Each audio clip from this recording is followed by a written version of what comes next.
Welcome back. This weekend is the long-awaited Cincinnati Pride Parade. The parade will take over downtown Saturday, but it is not the only event celebrating the LGBTQ community.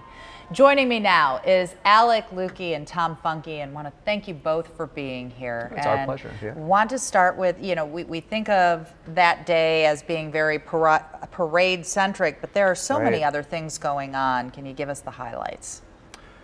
Sure, there's a number of events. They've actually started earlier this week. This year is the 50th anniversary of the riots that started the Pride movement.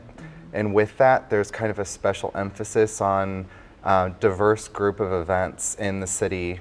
The Pride Committee itself has done an amazing job working with our, as Alec and I were talking about, the past here in Cincinnati to try to improve the diverse offerings within the city. So you've got a number of different events with Cincinnati Black Pride, check out, with Alec's Underground event. I'm doing Afterglow, which is an after party after all the festivities. Sure.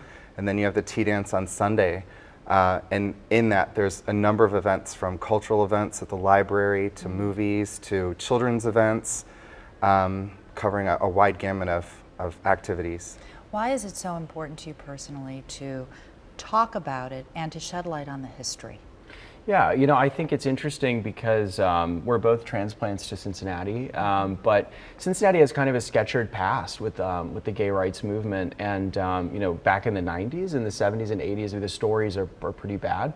And so, for us, it was really important. Our committee has done such an amazing job taking us out of what was a pretty dark period to where our Pride last year had over 100,000 people in attendance. We had a ton of cultural activities and opportunities to celebrate.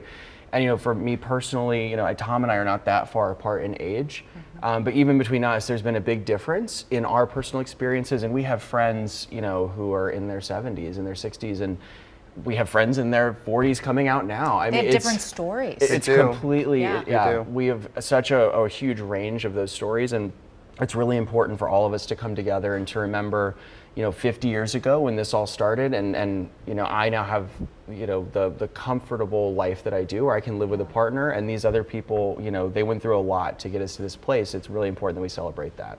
Absolutely. Gentlemen, thank you for sharing your perspectives. Big weekend. Yeah, big weekend. Enjoy it and mark it well. Thank you.